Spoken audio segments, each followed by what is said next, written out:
ಎಲ್ರಿಗೂ ನಮಸ್ಕಾರ. ಇಂದು ಈ ಪತ್ರಿಕಾಗೋಷ್ಠಿಯಲ್ಲಿ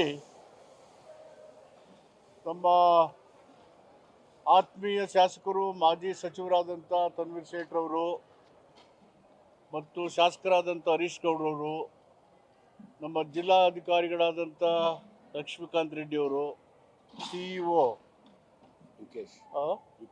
ಯುಕೇಶ್ ಕುಮಾರ್ ಅವರು, ಕಮಿಷನರ್ ಲಾಟ್ಕರ್ ಅವರು ಮತ್ತು DCPಗಳು ನಮ್ಮ ಸುಂದರರು ಮತ್ತು ಬಿಂದು ಅವರು ಮತ್ತು ಇನ್ನಿತರ ಅಧಿಕಾರಿಗಳೆಲ್ಲ ಇಲ್ಲಿ ಇದ್ದೀವಿ.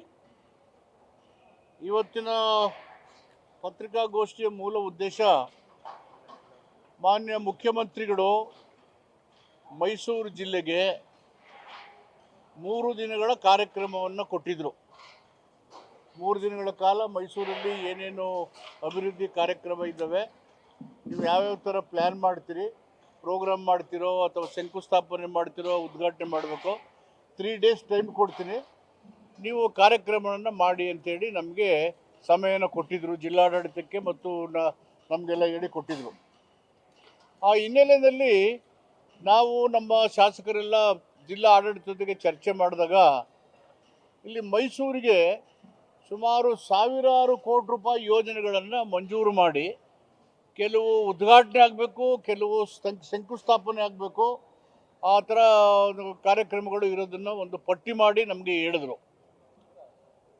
ಆವಾಗ ನಮ್ಗನ್ಸಿದ್ದು, ಸುಮ್ಮನೆ ಬಂದು ಹೋಗೋ ಬದಲು ಒಂದು ಕಾರ್ಯಕ್ರಮಗಳನ್ನು ಒಂದು ಕಡೆ ದೊಡ್ಡ ಪ್ರಮಾಣದಲ್ಲಿ ಸಂಘಟನೆ ಮಾಡಿ, ನಾವು ಸರ್ಕಾರ ಏನೇನು ಮಂಜೂರಾತಿ ಕೊಟ್ಟಿದೆ ಅದರ ಪಟ್ಟಿ ಮಾಡಿ, ಅದರ ಉದ್ಘಾಟನೆಯನ್ನು ಶಂಕುಸ್ಥಾಪನೆಯನ್ನು ಇಲ್ಲೇ ಮಾಡೋಣ ಅಂತೇಳಿ ನಾವು ಜಿಲ್ಲಾಡಳಿತ ಮತ್ತು ನಮ್ಮ ಶಾಸಕರು ನಿರ್ಧಾರ ಮಾಡಿದ್ವಿ. ಪೂರ್ವಭಾವಿ ಸಭೆಗಳು ಚರ್ಚೆ ಮಾಡಿ ಮಾಹಿತಿ ಸಂಗ್ರಹ ಮಾಡಿದ ಮೇಲೆ ಅದಕ್ಕೆ ನಮಗೆ ಸಿಕ್ಕಿದಂಥ ಮಾಹಿತಿ ಅಂತ ಅಂದರೆ, ಈಗ ಲೋಕೋಪಯೋಗಿ ಇಲಾಖೆಯಿಂದ ಸುಮಾರು 502 ಕೋಟಿ ರೂಪಾಯಿ ಮಂಜೂರು ಮಾಡಿಕೊಟ್ಟಿದ್ದಾರೆ ಮೈಸೂರು ನಗರಕ್ಕೆ. ಇದರಲ್ಲಿ ವೈಟ್ ಟಾಪಿಂಗ್ ಇದೆ, ದೀನ್ ದಯಾಳ್ ಹಾಸ್ಟೆಲ್ ಉದ್ಘಾಟನೆ ಇದೆ, ಇದಕ್ಕೆ ಪ್ರಾರಂಭ ಮಾಡಬೇಕು. ಆಮೇಲೆ ಸಂಪನ್ಮೂಲ ಇಲಾಖೆಯಿಂದ ಸುಮಾರು ಕಬಿನಿ ಇದಕ್ಕೆ ಹೆಗ್ಗಡಹಳ್ಳಿ ನೀರಾವರಿ ಇದಕ್ಕೆ 419 ಕೋಟಿ ಕೊಟ್ಟಿದ್ದಾರೆ. ಚಾಮುಂಡೇಶ್ವರಿ ವಿದ್ಯುತ್ ಸರಬರಾಜು ನಿಗಮದಿಂದ UG ಕೇಬಲ್ಗೆ 408 ಕೋಟಿ ರೂಪಾಯಿ ಮಂಜೂರಾಗಿದೆ. ಮೈಸೂರು ಮಹಾನಗರ ಪಾಲಿಕೆಗೆ ಸುಮಾರು NGT ಆ್ಯಂಡ್ UGDಯಿಂದ 250 ಪ್ಲಸ್ 80 ಅಂದರೆ 330 ಕೋಟಿ ರೂಪಾಯಿನ ಕೊಟ್ಟಿದ್ದಾರೆ ಮೈಸೂರು ನಗರಕ್ಕೆ. ಆಮೇಲೆ ಕರ್ನಾಟಕ ಸಣ್ಣ ಕೈಗಾರಿಕೆ ನಿಗಮದಿಂದ ಯೂನಿಟಿ ಮಾಲ್ 192 ಕೋಟಿ, ಅದು ಜಾಗ ನಮ್ಮದು, ಕೇಂದ್ರ ಸರ್ಕಾರದ ದುಡ್ಡು, ನಮ್ಮ ಎಕ್ಸಿಬಿಷನ್ ಇದರಲ್ಲಿ ಅದು ಆಗ್ತಾ ಇದೆ. ಜಿಲ್ಲಾ ನಗರಾಭಿವೃದ್ಧಿ ಕೋಶದಿಂದ ಊಟಗಳ್ಳಿ ಮತ್ತು UGDಗೆ ಊಟಗಳ್ಳಿಗೆ ರಸ್ತೆಗಳಿಗೆ 120 ಕೋಟಿನ ಕೊಟ್ಟಿದ್ದಾರೆ. ವೈದ್ಯಕ ಶಿಕ್ಷಣ ಇಲಾಖೆಯಿಂದ ಕ್ಯಾನ್ಸರ್ ಮತ್ತು ಎಂಡೋಕ್ರೈನಾಲಜಿಗೆ ಒಟ್ಟು 100 ಕೋಟಿ ರೂಪಾಯಿನ ಕೊಟ್ಟಿದ್ದಾರೆ. ಆರೋಗ್ಯ ಕುಟುಂಬ ಕಲ್ಯಾಣ ಇಲಾಖೆಗೆ ಸುಮಾರು 96 ಕೋಟಿ ರೂಪಾಯಿನ ಕೊಟ್ಟು, ಒಟ್ಟು ಇವೆಲ್ಲವನ್ನು ಸೇರಿ 2569 ಕೋಟಿ ರೂಪಾಯಿಗಳು ಮೈಸೂರು ನಗರ ವ್ಯಾಪ್ತಿಗೆ ಈ ಸಾರಿ ಮಂಜೂರಾತಿಯನ್ನು ಕೊಟ್ಟಿದ್ದಾರೆ. 2569. ಈ ಕಾಮಗಾರಿಗಳು ಕೆಲವು ಉದ್ಘಾಟನೆಗಿದ್ದಾವೆ, ಕೆಲವು ಶಂಕುಸ್ಥಾಪನೆಗಿದ್ದಾವೆ, ಕೆಲವು ಪ್ರಾರಂಭ ಮಾಡೋಕ್ಕಿದ್ದಾವೆ. ಆ ಕಾರ್ಯಕ್ರಮವನ್ನು ವಿದ್ಯುತ್ವಾಗಿ ಇಷ್ಟೊಂದು ಪ್ರಮಾಣದ 2569 ಕೋಟಿ ರೂಪಾಯಿ ಎಲ್ಲ ಮಾಹಿತಿಗಳು ಲಭ್ಯ ಇದ್ದರೆ ಮಾಧ್ಯಮದವರಿಗೆ ಕೊಡಲಿಕ್ಕೆ ಹೇಳ್ತೀನಿ ನಾನು. ನೀವು ಅದನ್ನು ತಗೋಬೋದು, ಪರಿಶೀಲನೆ ಮಾಡ್ಬೋದು. ಇದರ ಜೊತೆಗೆ ಕಳೆದ 8 ತಿಂಗಳ ಹಿಂದೆ ವರುಣಾ ಕ್ಷೇತ್ರದಲ್ಲಿ 22/10/2024 490 ಕೋಟಿ ರೂಪಾಯಿದು ಕಾರ್ಯಕ್ರಮಗಳನ್ನು ಶಂಕುಸ್ಥಾಪನೆ ಮಾಡಿ ಉದ್ಘಾಟನೆ ಮಾಡಿದ್ದು ತಾವೆಲ್ಲ ಭಾಗವಹಿಸಿದ್ರಿ. 490 ಕೋಟಿ. ಅದೇ ರೀತಿಯಲ್ಲಿ ಟಿ ನರಸೀಪುರದಲ್ಲಿ 465.87 ಕೋಟಿ ಎಲ್ಲ ಕಾರ್ಯಕ್ರಮ ತಾವು ಬಂದಿದ್ರಿ. ಎಚ್ ಡಿ ಕೋಟೆಯಲ್ಲಿ 443 ಕೋಟಿ, ಪಿರಿಯಾಪಟ್ಟಣದಲ್ಲಿ 439 ಕೋಟಿ, ಎಚ್ ಡಿ ಕೋಟೆಯಲ್ಲಿ 139 ಕೋಟಿ, ಕೆ ಆರ್ ನಗರದಲ್ಲಿ 513 ಕೋಟಿ ರೂಪಾಯಿ ಕಾರ್ಯಕ್ರಮಗಳನ್ನು ಶಂಕುಸ್ಥಾಪನೆ ಹಾಕೋದು, ಅಡಿಗಲ್ಲು ಮಾಡೋದು, ಉದ್ಘಾಟನೆ ಮಾಡಿದ್ದೀವಿ. ಒಟ್ಟು 6 ತಾಲೂಕಿನಲ್ಲಿ 8 ತಿಂಗಳ ಹಿಂದೆ 2490 ವಿವಿಧ ಕಾಮಗಾರಿಗಳ ಉದ್ಘಾಟನೆ ಮತ್ತು ಶಂಕುಸ್ಥಾಪನೆಯನ್ನು ಮುಖ್ಯಮಂತ್ರಿಗಳು, ಉಪಮುಖ್ಯಮಂತ್ರಿಗಳು ನಾವೆಲ್ಲ ಹೋಗಿ ಮಾಡಿರ್ತಕ್ಕಂಥದ್ದನ್ನು ನಿಮಗೆ ಗಮನಕ್ಕೆ ತರಲಿಕ್ಕೆ ಬಯಸ್ತೇನೆ. ಈ ಕಾರ್ಯಕ್ರಮ ಸರ್ಕಾರ 2 ವರ್ಷ ಆಯಿತು ಬಂದು. ಕೆಲವರು ಹೇಳ್ತಾರೆ ಇಲ್ಲಿ ದುಡ್ಡೇ ಇಲ್ಲ, ಬರೀ ಗ್ಯಾರಂಟಿ ಯೋಜನೆಗೆ ಹೋಗ್ತದೆ ಅಂತ ಹೇಳಿ ವಿರೋಧ ಪಕ್ಷಗಳು ಯಾವ ಪುರುಷಾರ್ಥಕ್ಕೆ ಮಾಡಬೇಕು ಏನು ಅಂತ ಹೇಳ್ತಿದ್ದಾರೆ. ಎಲ್ಲವನ್ನ ದಾಖಲಾತಿ ಸಮೇತ ತಮಗೆ ಕೊಡ್ತೀನಿ, ತಾವು ಇದನ್ನು ಕೂಲಂಕುಷವಾಗಿ ಪರಿಶೀಲನೆ ಮಾಡ್ಬೋದು. 8 ತಿಂಗಳಿಂದ ತಾಲೂಕು ಮಟ್ಟದಲ್ಲಿ 2493 ಕೋಟಿ. ಈಗ ಮೈಸೂರು ನಗರಕ್ಕೆ 2569 ಕೋಟಿ ಈಗ ನಾಡಿದ್ದು ಕಾಮಗಾರಿಗಳ ಶಂಕುಸ್ಥಾಪನೆ ಮಾಡಿ ಉದ್ಘಾಟನೆ ಮಾಡಲಿಕ್ಕೆ ಇದು ಮೆಡಿಕಲ್ ಕಾಲೇಜು ಮತ್ತು ಮಾರಾಣಿಸ್ ಕಾಲೇಜು 100 ಕೋಟಿ, ಇದು 170 ಕೋಟಿ ಮಾರಾಣಿ. ಇವೆಲ್ಲವನ್ನ ನಿಮ್ಮ ಜೊತೆನಲ್ಲೇ ಇದೆಲ್ಲ ಸೋರಿ ಮಾಡಿರ್ತಕ್ಕಂಥದ್ದು. ಈಗ ನಮಗೆ ಹೆಮ್ಮೆ ಅನ್ನೋದು ಮುಖ್ಯಮಂತ್ರಿಗಳು ಮೈಸೂರಿನವರು ಇದ್ದಾರೆ, ನಮ್ಮವರೇ ಇದ್ದಾರೆ. ಹೀಗಾಗಿ ಮೈಸೂರು ರಾಜ್ಯನೇ ಅಭಿವೃದ್ಧಿ ಆಗಬೇಕು. ನಿನ್ನೆ ಇಂಡಿಗೆ ಹೋಗಿದ್ವಿ ನಾವೆಲ್ಲ, ಸುಮಾರು 3000 ಕೋಟಿಗೆ ಹೆಚ್ಚು ವಿವಿಧ ಕಾಮಗಾರಿಗಳ ಶಂಕುಸ್ಥಾಪನೆ ಉದ್ಘಾಟನೆ ಮಾಡಿದ್ವಿ. ರಾಯಚೂರಿಗೆ ಹೋಗಿದ್ವಿ, ವಿಜಾಪುರ ಹೋಗಿದ್ವಿ, ಬೇರೆ ಬೇರೆ ಕಡೆಯೆಲ್ಲ ಅಭಿವೃದ್ಧಿ ಕೆಲಸಗಳನ್ನು ಸರ್ಕಾರ ಮಾಡಿರ್ತಕ್ಕಂಥದ್ದನ್ನು ಅಂಕಿ ಸಂಖ್ಯೆ ಮುಖಾಂತರ ನಾವು ಹೇಳ್ತಾ ಇದ್ದೇವೆ. ವಿರೋಧ ಪಕ್ಷಗಳು ಇವರು ದುಡ್ಡಿಲ್ಲ, ಗ್ಯಾರಂಟಿ ಕೊಟ್ಟೋಯ್ತು, ಯಾವ ಪುರುಷಾರ್ಥಕ್ಕೆ ಸಭೆ ಮಾಡ್ತಾರೆ ಅಂತ ಹೇಳ್ತಾ ಇದ್ದಾರೆ. ಮತ್ತು ಮೈಸೂರು ನಗರದ ಸರ್ವಾಂಗೀಣ ಅಭಿವೃದ್ಧಿ ಆದದ್ದು ಸಿದ್ದರಾಮಯ್ಯನವರ ಕಾಲದಲ್ಲಿ ಕಾಂಗ್ರೆಸ್ ಸರ್ಕಾರದ ಆಡಳಿತ ಅಂತ ಹೇಳಲಿಕ್ಕೆ ನಾನು ಹೆಮ್ಮೆ ಪಡ್ತೇನೆ.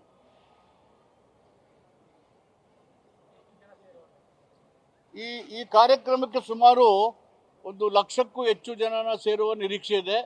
ಜನ ಉತ್ಸಾಹದಲ್ಲಿದ್ದಾರೆ. ನಮ್ಮ ಶಾಸಕರೆಲ್ಲ ಉತ್ಸಾಹದಿಂದ ಇಷ್ಟೊಂದು ಕಾಮಗಾರಿಗಳು ಆಗ್ತಾ ಇದ್ದಾವೆ, ಅಭಿವೃದ್ಧಿ ಆಗ್ತಾ ಇದ್ದಾವೆ ಅಂತೇಳಿ. ಕಳೆದ ಬಾರಿನೂ 13-18ರಲ್ಲಿ ಮೈಸೂರಿಗೆ ಸುಮಾರು 3000 ಕೋಟಿಗಿಂತ ಹೆಚ್ಚು ಹಣವನ್ನು ವಿವಿಧ ಕಾಮಗಾರಿಗಳಿಗೆ ಕೊಟ್ಟು ಅಭಿವೃದ್ಧಿ ಮಾಡಿರ್ತಕ್ಕಂಥದ್ದನ್ನು ನಿಮ್ಮ ಗಮನಕ್ಕೆ ತರಲಿಕ್ಕೆ ಬಯಸ್ತೇನೆ 13-18ರ ಅವಧಿನಲ್ಲಿ. ಹೀಗಾಗಿ ನಾವು ಅಧಿಕಾರಕ್ಕೆ ಬಂದಂಥ ಎಲ್ಲ ಸಂದರ್ಭಗಳಲ್ಲಿ education, health, Ayurvedic institution, social welfare, roads, ನೀರಾವರಿ, ಈ ರೀತಿ ಎಲ್ಲ ಏರಿಯಾಗಳನ್ನು ಕವರ್ ಮಾಡಲಿಕ್ಕೆ ನಾವು ಪ್ರಯತ್ನ ಮಾಡ್ತಾ ಇದ್ದೇವೆ. ಮೈಸೂರು ಒಂದು ಮಾದರಿಯಾಗಿ ಅಭಿವೃದ್ಧಿ ಆಗಬೇಕು, ಉತ್ತಮವಾದಂಥ ಸೌಹಾರ್ದತೆಯ ನಾಡಾಗಬೇಕು ಮತ್ತು ಎಲ್ಲ ಜನರ ಮೂಲಭೂತ ಸೌಕರ್ಯಗಳನ್ನು ಈಡೇರಿಸಬೇಕು, ಪೂರೈಸಬೇಕು ಅನ್ನೋದು ನಮ್ಮ ಸರ್ಕಾರದ ಉದ್ದೇಶ, ಸಿದ್ದರಾಮಯ್ಯನವರ ಆಶಯ. ಅದಕ್ಕೆ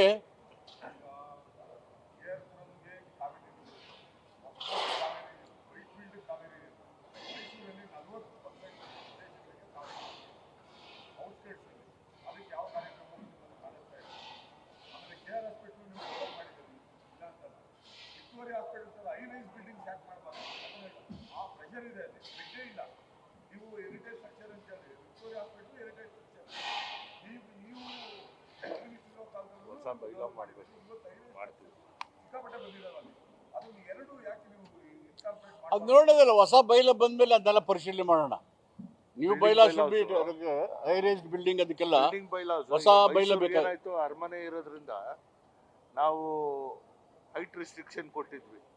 ಈಗ ಅರಮನೆಯ 1 ಕಿಲೋಮೀಟರ್ ನಂತರ ಏನ್ ಮಾಡಬೇಕು ಅನ್ನೋದು ಹೊಸ ಬೈಲಾ ಮಾಡ್ಕೊಂಡ್ಮೇಲೆ ಅದನ್ನ ಇದು ಮಾಡೋಣ. ಅದು ಹೈ ರೈಸ್ ಬಿಲ್ಡಿಂಗ್ ಮತ್ತು ಕಾವೇರಿ ಕಬಿನಿ ಎರಡು ಬರುತ್ತಲ್ಲ ನಮಗೆ ಮೈಸೂರಿಗೆ.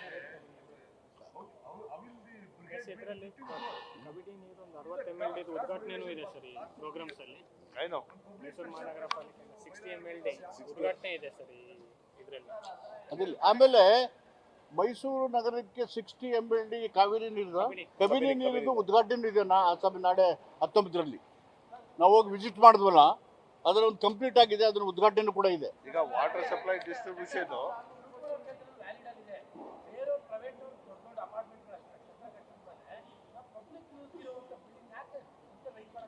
ಅದೇ ನೋಡೋಣ. ಈಗ ಅವ್ರಿಗೆ ಹೇಳಿದ್ರಲ್ಲ, ಒಂದು ಹೊಸ ಬೈಲ ಬಂದ ಮೇಲೆ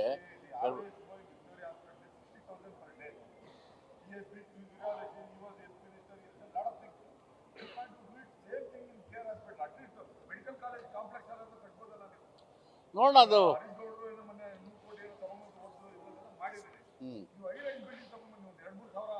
ಅದೇನೆ ಬೈಲ ಆಗ್ಬೇಕು, ಬಿಲ್ಡಿಂಗ್ ಬೈಲ ಆಗ್ಬೇಕು ಸಾಹೇಬ್ ಹೇಳ್ದಂಗೆ.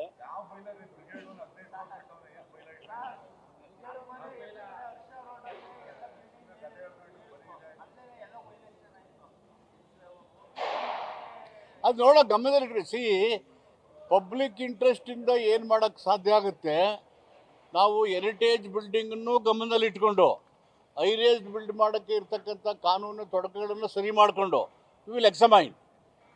ಆಮೇಲೆ ಇದ್ರ ಜೊತೆಗೆ ನಮಗೆ ಏರ್ಪೋರ್ಟ್ ಎಕ್ಸ್ಪ್ಯಾನ್ಷನ್ನು ಆಲ್ರೆಡಿ ಹೇಳಿದ್ದೀವಿ. 100 ಕೋಟಿ ನಾವು ವಾಟರ್ ಇದ್ರು ನೀರಾವರಿ 2 ಕಡೆ 3 ಕಡೆ ಶಿಫ್ಟ್ ಮಾಡಬೇಕು. High tension wire state government ಬೇರೆ ಮಾಡಿ 100 ಕೋಟಿ ಕೊಡುವಂಥದ್ದಿದೆ. ಮತ್ತು ಉಂಡವಾಡಿ ಏತ ನೀರಾವರಿ, ಫಿಲಮ್ ಸಿಟಿ ಆನ್ PPP ಮಾಡಲ್, ಇವೆಲ್ಲವೂ ಕೂಡ ಹಿಸ್ಟಾರಿಕಲ್ ಡೆವಲಪ್ಮೆಂಟಲ್ ವರ್ಕ್ಸ್.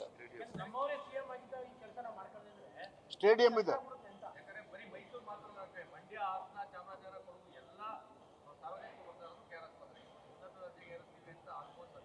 ಅದೆಲ್ಲ ನಮ್ಗೆ ಗೊತ್ತಿರೋದೆ. ಇದೆಲ್ಲ ಎಲ್ಲರೂ ನಾವೆಲ್ಲ ಅನುಭವಿಸಿರೋದೆ. ಹೆಚ್ಚು ವರ್ಕ್ ಲೋಡು ಇರೋದು KR ಹಾಸ್ಪಿಟ್ಲಿಗೆ. ಆ KR hospital tertiary level hospital, specialised hospital. ಅದು ಎಲ್ಲ ವರ್ಕ್ ಕೂಡ ಅಲ್ಲೇ ಹೋಗ್ದನ್ನ ಕಾರಣಕ್ಕೇ ಡಿಸ್ಟ್ರಿಕ್ಟ್ ಹಾಸ್ಪಿಟಲ್ನ ಮಾಡಿದ್ದು ನಾವು ಬಂದಾಗೆ. ನಾನು ಸಿದ್ದರಾಮಯ್ಯನವರು ಇದ್ದಾಗ ಮತ್ತು ನಮ್ಮ MLA ಸೇರಿ ಇಂಥ ಒಂದು ದೊಡ್ಡ ನಗರಕ್ಕೆ ನೇರವಾಗಿ ರೆಫರಲ್ ಸಿಸ್ಟಮ್ ಸರಿಯಾಗಿ ಕೆಲಸ ಮಾಡ್ತಿಲ್ಲ ಅಂತೇಳಿ ಡಿಸ್ಟ್ರಿಕ್ಟ್ ಹಾಸ್ಪಿಟಲ್ ಮಾಡಿದ್ರು. ಅದು ಎಂಥ ಕೆಲಸ ಮಾಡ್ತಿದ್ರೆ ಕೋವಿಡ್ ಟೈಮಲ್ಲಿ. ಅದೊಂದು ಇಲ್ಲೇ ಹೋಗ್ಬಿಟ್ಟಿದ್ರೆ ಎಷ್ಟೊಂದು ಅನಾಹುತ ಇರೋದು ನೀವೇ ಬರೆದಿದ್ದೀರಿ ಪತ್ರಿಕೆ ಸ್ನೇಹಿತರೆಲ್ಲ.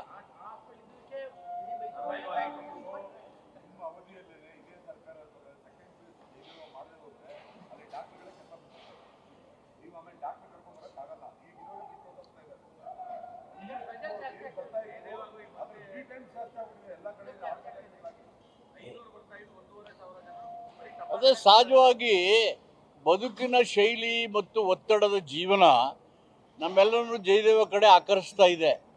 ನ್ಯಾಚುರಲ್ ಆಗಿ ಅದನ್ನು ಎಕ್ಸ್ಪಾನ್ಷನ್ ಮಾಡಬೇಕು, ಬೆಡ್ ಸ್ಟ್ರೆಂತ್ ಇನ್ಕ್ರೀಸ್ ಮಾಡಬೇಕು. ನೋಡು ಹೋಗೋಣ. Our life style, tension and pressure, ಸುಮ್ಮನೆ ಹೋಗಲ್ಲ ಆರ್ಟು.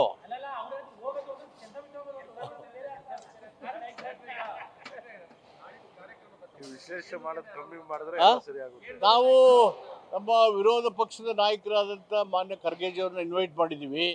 ಅವರು ಬರೋ ಸಾಧ್ಯತೆ ಬರ್ತಾರೆ.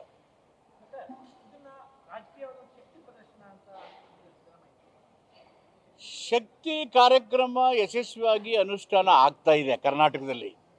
5 ಗ್ಯಾರಂಟಿಗಳಲ್ಲಿ ಶಕ್ತಿನೂ ಒಂದು, ಅದು ಯಶಸ್ವಿಯಾಗಿ ಆಗ್ತಾ ಇದೆ. ಈಗ ನಾಳೆ 19 ಮಾರ್ಬಿಡ್ತಿರೋದು ಇದು ಅಭಿವೃದ್ಧಿ ಕಾರ್ಯಕ್ರಮಗಳ ಶಂಕುಸ್ಥಾಪನೆ ಮತ್ತು ಅದರ ಉದ್ಘಾಟನೆ ಕಾರ್ಯಕ್ರಮಗಳು. ಏನೇನು ಮಂಜೂರಾತಿ ಕೊಟ್ಟಿದ್ದೀವಿ ಸರ್ಕಾರದ ವತಿಯಿಂದ, ಸುಮಾರು 2500 ಕೋಟಿ ರೂಪಾಯಿ ಮೈಸೂರು ನಗರಕ್ಕೇ ಆ ಕಾರ್ಯಕ್ರಮಗಳದ್ದು. ಶಕ್ತಿ 2023 ರಾಜ್ಯದ ಜನರು ಆಶೀರ್ವಾದ ಮಾಡಿ ಕೊಟ್ಟುಬಿಟ್ಟಿದ್ದಾರೆ. ಪದೇ ಪದೇ ಮಾಡಬೇಕಾದ ಅಗತ್ಯ ಇಲ್ಲ, ಅದರ ಅನಿವಾರ್ಯತೆಯೂ ಇಲ್ಲ. ಜನರ ಆಶೀರ್ವಾದ ಇರೋ ತನಕ ಸರ್ಕಾರ ಚೆನ್ನಾಗಿ ನಡೀತದೆ. ಮತ್ತು ಇದೆಲ್ಲ ನೋಡಿದ್ಮೇಲೆ ಅಭಿವೃದ್ಧಿನ ಮಾತಾಡೋರು ಸುಮ್ಮನೆ ಮಾತಾಡ್ತಾ ಇರ್ತಾರೆ. ನಾವು ಬಿಟ್ಟರೆ ಈ ಮೈಸೂರು ನಗರಕ್ಕಾಗಲಿ ಬೇರೆ ಕಡೆ ಸಾವಿರಾರು ಕೋಟಿ ರೂಪಾಯಿ ಯೋಜನೆನ ಇವ್ರು ತಂದು ಮಾಡಿದ್ದಾರೆ ಅಂತ ಹೆಸರು ಹೇಳಿ ಯಾವ್ದಾದ್ರು ಯೋಜನೆ ಹಿಡ್ಕೊಂಡು ಯಾರಾದರೂ ಹೇಳಿ. ನಾವೇನು ಎಂದು ನಿಮ್ಗೆ ಗೊತ್ತಿದೆ, ರಾಜಕೀಯ ಮಾಡೋರಲ್ಲ. ಡೆವಲಪ್ಮೆಂಟ್ ಇದ್ದರೆ ಇರ್ರೆಸ್ಪೆಕ್ಟ್ ದಿ ಪಾರ್ಟಿ ಮಾಡ್ಕೊಂಡು ಹೋಗ್ತೀವಿ. ಜನಗಳಿಗೆ ಮೂಲಭೂತ ಸೌಕರ್ಯ ಕೊಡಬೇಕಲ್ಲ. That is our government priority. ಮಾತಾಡೋರು ಮಾತಾಡ್ತಾರೆ. CM ಹೇಳಿದರೆ ಬನ್ರಪ್ಪ ನೀವು ದಯವಿಟ್ಟು ಒಂದೇ ವೇದಿಕೆಯಲ್ಲಿ ಮಾತಾಡೋಣ ಬನ್ನಿ ಅಂತ ಹೇಳಿದ್ದಾರೆ ಇಂಡಿನಲ್ಲಿ. ಇಲ್ಲಿಗೆ ಬಂದರೂ ಚಿಂತೆ ಇಲ್ಲ, ಇದೆಲ್ಲ ಇಲ್ಲಿ ಮಂಜೂರು ಮಾಡೋ ಇಲ್ಲಿದ್ದಾವೆ. ಅದು ಟೆಂಡರ್ ಹೋಗಿದೆ, ಮಾಡ್ತೀವಿ ಅಂತ. ಟೆಂಡರ್ ಓಪನ್ ಆಗಿದೆ ಅಂತೆ. ಹಾಂ,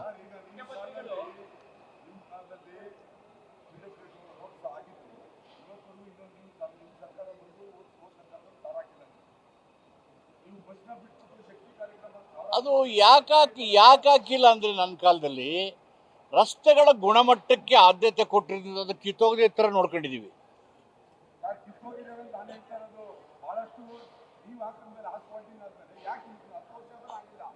ನೋಡೋಣ, ಅದನ್ನ ಒಂದು ವರದಿ ತರಿಸ್ಕೊಂಡು ವಿಲ್ ಮೇಕ್ ದಿ ರೋಡ್ ಮೋಟಾರಬಲ್.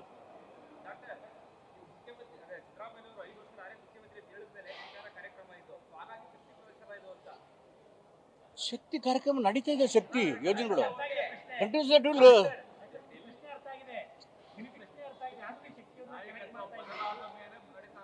ಇಲ್ಲಿ ನಾಯಕತ್ವದ ಪ್ರಶ್ನೆನೋ ಅದಿಲು ಬದಲು ಪ್ರಶ್ನೆನೋ ಶಕ್ತಿ ಪ್ರದರ್ಶನೋ ಇವ್ಯಾವೂ ಅನಗತ್ಯವಾದಂಥವ್ರು ಇಲ್ಲಿ, ಅವು ಯಾವೂ ಇಲ್ಲವೇ ಇಲ್ಲ. Only development. ಇಷ್ಟಕ್ಕೂ 18, 19 ಮುಖ್ಯಮಂತ್ರಿಗಳು ಮೊದಲೇ ಟೈಮ್ ಕೊಟ್ಟಿದ್ದವು. So there is no need to mix politics in development.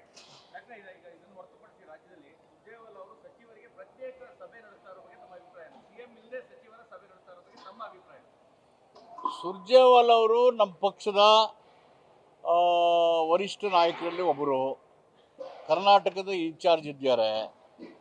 ಪಕ್ಷದ ಶಾಸಕರಿಗೆ ಅವರು ಕರೆದು ಮಾತಾಡೋವಂಥ, ಮಂತ್ರಿಗಳಿಗೆ ಕೆಲವು ಸಲಹೆ ಸೂಚನೆ ಕೊಡ್ತಕ್ಕೆ ಈ ಹಸ್ ಗಾಟ್ ಆಲ್ ಪವರ್ಸ್. ಯಾವ ಮೀಟಿಂಗ್ಗೆ ಯಾವಾಗ ಕರೆದ್ರೂ ಹೋಗ್ತೀವಲ್ಲ. ಅಯ್ಯೋ ನೀವು ಕರೆದನ್ನ ಬೇಡ ಅಂತ ಹೇಳ್ತೀನಿ ನಾನು. ನೀವು ಕರೆದ್ರು ಬಂದು ಮಾತಾಡ್ಕೊಂಡು ಹೋಗ್ತೀನಿ. ಇಲ್ಲ, ನನಗೂ ಹೇಳಿದ್ರು, ನಾನು ಇಂಡಿಗೆ ಹೊಟ್ಟೋಗಿದ್ದೆ. ಆಮೇಲೆ ಭೇಟಿ ಮಾಡಿದೆ ಲೇಟಾಗಿ ನಾನು.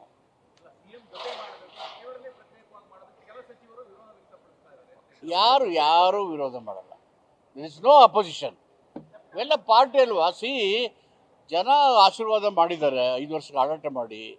ನಮಗೇನು important? Stability of the government. Stability of the government is important. ಮತ್ತು 5 ವರ್ಷ ನಾವು ಯಶಸ್ವಿಯಾಗಿ ಮಾಡಿ ಮತ್ತೆ ಪುನಃ ವಾಪಸ್ ಬರಬೇಕು.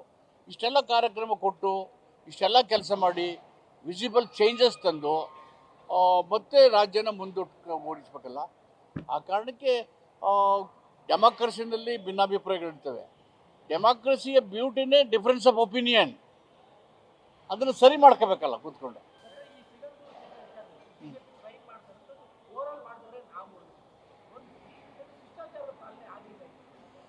ಸಿಗಂದೂರು ಬ್ರಿಡ್ಜ್ದು ಒಂದು ಕತೆ. 1985ನಲ್ಲಿ ನಾನು ಫಸ್ಟ್ MLA ಆಗಿದ್ದೆ. ಅಲ್ಲಿ ತುಮುರಿ ಅಂತ ಒಂದು ವಿಲೇಜ್ ಇದೆ, ಅಲ್ಲಿ ಆ ನದಿ ನೀರಿನಲ್ಲಿ.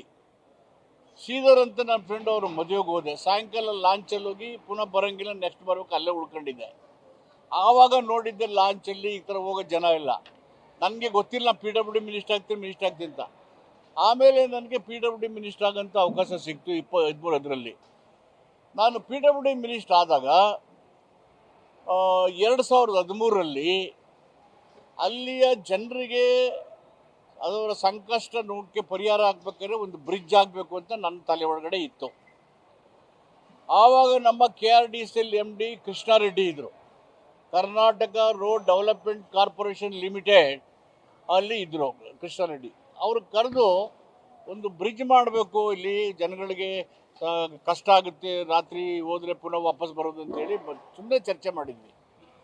ಅಷ್ಟರಲ್ಲಿ ನಾವು ಒಂದು DPRಗೆ ನಾವು 2013 all documents and decisions are available in the government. 2013ನಲ್ಲಿ ಒಂದು DPR ಮಾಡಿದ್ರು ಸಿಗಂದೂರು ಬ್ರಿಡ್ಜ್ಗೆ. ಲೈನ್ ಎಸ್ಟಿಮೇಟ್ ಮಾಡಿದ್ರು. ಯಡಿಯೂರಪ್ಪ ಅವರು ಮುಖ್ಯಮಂತ್ರಿಯಾಗಿ ಅವರು ಇಳಿದಿದ್ರು. ಅವರು ಫೋನ್ ಮಾಡಿದ್ರು ನನಗೆ. ಅವ್ರು ಮಾಡಿ ನನಗೆ ಪ್ರೀತಿಯಿಂದ ಮಾದೇವಣ್ಣ ನಮ್ಮ ಬ್ರಿಡ್ಜ್ ಮಾಡಿಕೊಡಪ್ಪ ಇಂದಂದೆ. ನಾನು ಖುಷಿಗೆ ನೀವೇ ಮುಖ್ಯಮಂತ್ರಿ ಆಗಿದ್ರೆ ಮಾಡ್ಬೇಕಲ್ವ ನೀವು ಅಂದೆ. ಏನು ಮಾಡಪ್ಪ, ನೀನು ಸಿದ್ದರಾಮಯ್ಯ ಮನಸ್ಸು ಮಾಡಿದ್ರೆ ಕೆಲಸ ಎಷ್ಟೊತ್ತು ಮಾಡ್ತೀರಿ ಅಂತ ಅಷ್ಟೇ ಪ್ರೀತಿಯಿಂದ ಹೇಳಿದ್ರು. ಆಯಿತು, ನಾನು ಪ್ರಯತ್ನ ಮಾಡ್ತೀನಿ ಅಂತ ಹೇಳಿದೆ. ಆಮೇಲೆ ನಮ್ಮ ಕಾಗೋಡು ತಿಮ್ಮಪ್ಪನವರು ಸ್ಪೀಕರ್ ಆಗಿದ್ದರು. ಅವರು ಕೂಡ ಮಾದೇವಪ್ಪ ನಿನ್ನ ಅವಧಿಯಲ್ಲಿ ಇದೊಂದು ಬ್ರಿಡ್ಜ್ ಮಾಡಿಕೊಟ್ಬಿಡಪ್ಪ ನಮಗೆ ಅಂತ ಹೇಳಿದ್ರು. ಸೊ ಆವಾಗ DPR ಮಾಡಿ DPR ಮಾಡೋಕ್ಕೆ ದುಡ್ಡು ಸ್ಟೇಟ್ ಗೌರ್ಮೆಂಟ್ ಕೊಟ್ಟು KRDCLಿಂದ. ಅದಾದಮೇಲೆ ಲೈನ್ ಎಸ್ಟಿಮೇಟ್ ಮಾಡಿ ಫೈನಲ್ ಮಾಡಿ ನಾನು ಗಡ್ಕರಿ ಅವರು ಆವಾಗ ಸರ್ಫೇಸ್ ಟ್ರಾನ್ಸ್ಪೋರ್ಟ್ ಮಿನಿಸ್ಟರ್ ಆಗಿದ್ರು, ಈಗಲೂ ಇದ್ದಾರೆ. ನಾನು ಅವ್ರಿಗೆ ಏನು ಮನವಿ ಮಾಡಿದೆ ಅಂದರೆ, ಸಾಗರಮಾಲಾ ಅಂತ ಒಂದು ಪ್ರೋಗ್ರಾಮ್ ಇತ್ತು. ನೀರು ನದಿ ಇಲ್ಲಿನೇ ರಸ್ತೆಗಳನ್ನು ಮಾಡೋದು, ಸಾರಿಗೆ ಸಂಪರ್ಕ ಮಾಡೋದು. ಆ ಸಾಗರಮಾಲಾ ಯೋಜನೆ ಕೆಳಗಡೆ ಈ ಪ್ರಾಜೆಕ್ಟನ್ನು ಮಾಡಿ ನಮಗೆ ಹಣ ಸಹಾಯ ಮಾಡಿ ಅಂತ ಕೇಳಿದೆ, ಅಂಡರ್ ಸಾಗರಮಾಲಾ. ಅವ್ರು ಕೇಳಿದ ಮೇಲೆ ಆಯಿತು ಅದನ್ನು ಮಾಡೋಣ ಅಂತ ಹೇಳಿದರು. ಆಮೇಲೆ ಇದು ಹೆಚ್ಚು ಹಣ ಆಗುತ್ತೆ ಅಂತ 2 ಕಿಲೋಮೀಟರ್ 2.44 ಕಿಲೋಮೀಟರ್ ಲೆಂತ್, ಅದು ಸುಮಾರು 480ರಿಂದ 520 ಕೋಟಿ ರೂಪಾಯಿ ಖರ್ಚಾಗುತ್ತೆ. ಅದಕ್ಕೆ ಹೆಚ್ಚು ದುಡ್ಡಾಗುತ್ತೆ ಬ್ರಿಡ್ಜ್ಗೆ ಅಂತೇಳಿ ನಾನು ಅವ್ರಿಗೆ ನ್ಯಾಷನಲ್ ಹೈವೇಗೆ ತಗೊಂಡು ಮಾಡಿಕೊಡಿ ಅಂತ ಮನವಿ ಮಾಡಿದ್ದೆ. ಅದ್ರ ಜೊತೆಗೆ ಯಡಿಯೂರಪ್ಪನವರು ಅವರು ಹೇಳಿದ್ದಾರೆ ಅಂತ ಅನ್ಕೋತೀನಿ, ನ್ಯಾಷನಲ್ ಹೈವೇ ಮಾಡಿ. ಸೊ ನಮಗೆ ಆ ಭಾಗದ ಜನರ ಸಂಕಷ್ಟ ಕಡಿಮೆ ಮಾಡಬೇಕು, ನಿವಾರಿಸಬೇಕು ಅಂತೇಳಿ ಆ ಕಾಳಜಿ ಬದ್ಧತೆ ಇದ್ದದ್ದು ನಮಗೆ. ಅದಕ್ಕೆ ನಾವು DPR ಮಾಡಿದ್ವಿ, ಲೈನ್ ಎಷ್ಟು ಮಾಡಿದ್ವಿ, ಸಾಗರಮಾಲಾ ತಗೊಳ್ಳಿ ಅಂತ ಹೇಳಿದ್ವಿ, ನ್ಯಾಷನಲ್ ಹೈವೇ ಮಾಡಿದ್ವಿ. ಇದಾದಮೇಲೆ ಸಂಪೂರ್ಣ ಆಯಿತು, ಅದು ನ್ಯಾಷನಲ್ ಹೈವೇ ತಗೊಂಡು ಮಾಡಿದ್ದಾರೆ, ಇಟ್ಸ್ ಫೈನ್. ಸ್ಟೇಟ್ ಗೌರ್ಮೆಂಟ್ದು ವಿಷನ್ ಅದು, ಸ್ಟೇಟ್ ಗೌರ್ಮೆಂಟ್ ಥಿಂಕಿಂಗ್. ಆ ಭಾಗ ಜನರಿಗೆ ಸಂಪರ್ಕನ ಕಲ್ಪಿಸ್ಕೊಡ್ಬೇಕು ಅನ್ನೋದು. ಸ್ಟೇಟು ಸೆಂಟ್ರ್ ಅನ್ನೋ ವ್ಯತ್ಯಾಸ ಇಲ್ಲದೆ we are in parliamentary democracy, parliamentary system of ಡೆಮೋಕ್ರಸಿಯಲ್ಲಿ ಇದ್ದೀವಲ್ವಾ. ಇಬ್ಬರು ಸಮನ್ವಯತೆಯಿಂದ ಅಭಿವೃದ್ಧಿಗೆ ಹೋಗಬೇಕು.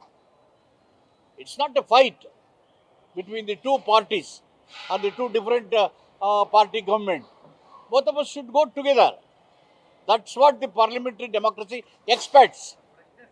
ಅದಕ್ಕೇನೆ ಅವ್ರು ಏನು ಮಾಡಬೇಕಾಯ್ತು, ಚೀಫ್ ಸೆಕ್ರೆಟರಿಗೆ ಪತ್ರ ಬರೆದು ಮುಖ್ಯಮಂತ್ರಿಗಳ ಸಮಯ ತಗೊಂಡು ನಿಗದಿ ಮಾಡಿ ಇಬ್ಬರು ಹೋಗಿ ಸಂತೋಷದಿಂದ ನಾವು ಮಾಡಿದ್ದೀವಿ ಮತ್ತು ರಾಷ್ಟ್ರೀಯ ಸರ್ಕಾರ ಮತ್ತು ರಾಜ್ಯ ಸರ್ಕಾರ ಸೇರಿ ಅಂತ ಹೇಳಿದರೆ ಮೆರುಗು ಬರ್ತಾಯಿತ್ತು. ಆದರೆ ಪಾರ್ಲಿಮೆಂಟರಿ ಡೆಮಾಕ್ರಸಿಯಲ್ಲಿ ಕೇಂದ್ರ ಸರ್ಕಾರ ರಾಜ್ಯ ಸರ್ಕಾರಕ್ಕೆ ಗಮನಕ್ಕೆ ತರದೆ ಒಂದು ಶಿಷ್ಟಾಚಾರ ಪಾಲನೆ ಮಾಡಿರೋದು. It is not A healthy practice in parliamentary democracy.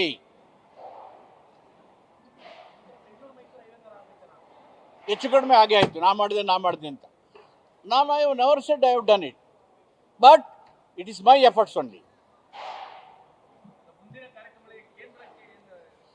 ಅವರು ಮಾಡಬೇಕಲ್ಲ, ಅವರು ಪಾಲನೆ ಮಾಡಬೇಕು, ಕಾನ್ಸ್ಟಿಟ್ಯೂಷನ್ ಅಪ್ಹೋಲ್ಡ್ ಮಾಡಬೇಕಲ್ಲ. ಅದನ್ನೇ ಬಿಟ್ಬಿಟ್ಟು ಹೊರಟ್ರೆ ಡೆಮೋಕ್ರಸಿ ಹೆಂಗಿರುತ್ತೆ? ಡೆಫಿನೆಟಾಗಿ ಒತ್ತಡ ಮಾಡಿ ಮಾಡೋದು ಸರಿ ಇಲ್ಲ, ಎಲ್ಲ ಜೊತೆಗೆ ಹೋಗ್ಬೇಕಲ್ಲ. ಡೆಫಿನೆಟ್ ಒತ್ತಡದಿಂದ ಆಗಿರೋದು ಅಂತ ಅನಿಸಿದೆ ಇದೆಲ್ಲ ನೋಡಿದಾಗ.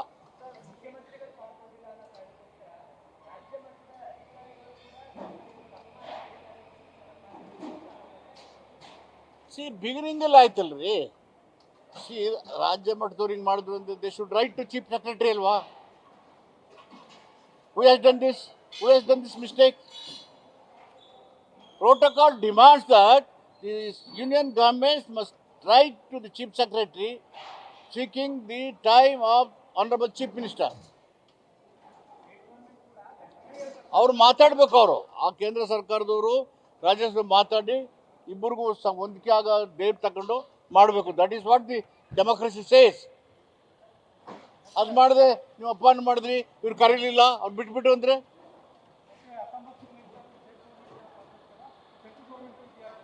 ಯಾವುದು ಹೌದೇ? ಇದಿದೆಯಲ್ಲ, ಅಯ್ಯೋ ನಮ್ಮ ಯುಟಿಲಿಟಿ ಮಾಲ್ ಅದು ಇದೆಯಲ್ಲ, ನಾವು ಎಕ್ಸಿಬಿಷನ್ ಹತ್ರ ಅಲ್ಲಿ ಅದೊಂದಿದೆ. ಪ್ರೋಟೋಕಾಲ್ ಪ್ರಕಾರ MP ಕರಿತೀವಿ. We will go and meet, will invite MP, will invite our central minister. ಹಂಗೆಲ್ಲ ಬಿಟ್ಬಿಡೋದಿಲ್ಲ, ಪ್ರೋಟೋಕಾಲ್ ಇದೆ ಹೇಳ್ತೀವಿ ಬಿಡಿ.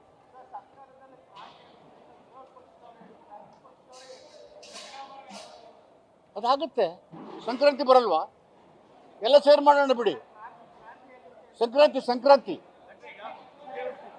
ಹಾಂ,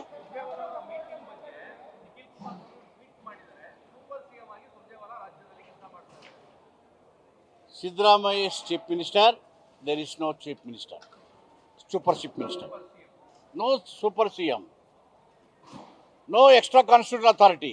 It is only Siddaramaiah is chief minister.